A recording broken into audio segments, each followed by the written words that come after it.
Everyone, আমি পূজা। তোমরা সবাই ভালো আছো? তো আমি কিন্তু খুব ভালো আছি। তাই কিন্তু তোমাদের সঙ্গে আজকে চিকেন কষার রেসিপিটি শেয়ার করতে চলেছি।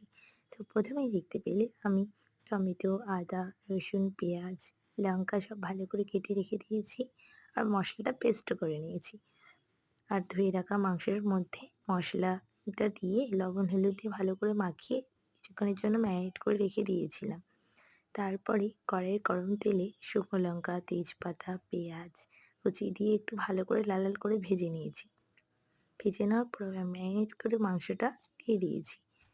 তারপর মাংসটা দিয়ে একটু নাড়াচাড়া করে একটু ঢেকে রেখেছি।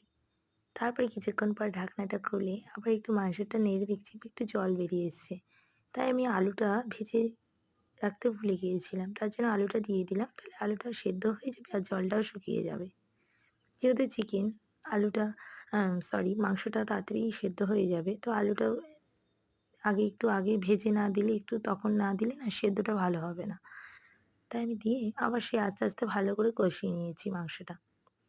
এভাবে তোমরাও আস্তে আস্তে গ্যাসের ফ্লেমটা তখন একদম লো করে দেবে। আর আস্তে আস্তে কষিয়ে নিবে। যত আস্তে আস্তে কষাবে মাংসটা তত খেতে ভালো হবে। আর কালারও খুব সুন্দর আসবে।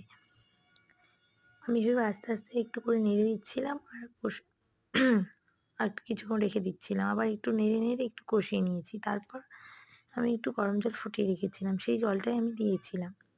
যেহেতু চিকেন কষা অল্প জল দিলেই হবে। তারপর জলটা দিয়ে ভালো করে ফুটিয়ে নিয়ে তারপর একটু গরম মসলা দিয়ে দিয়েছিলাম।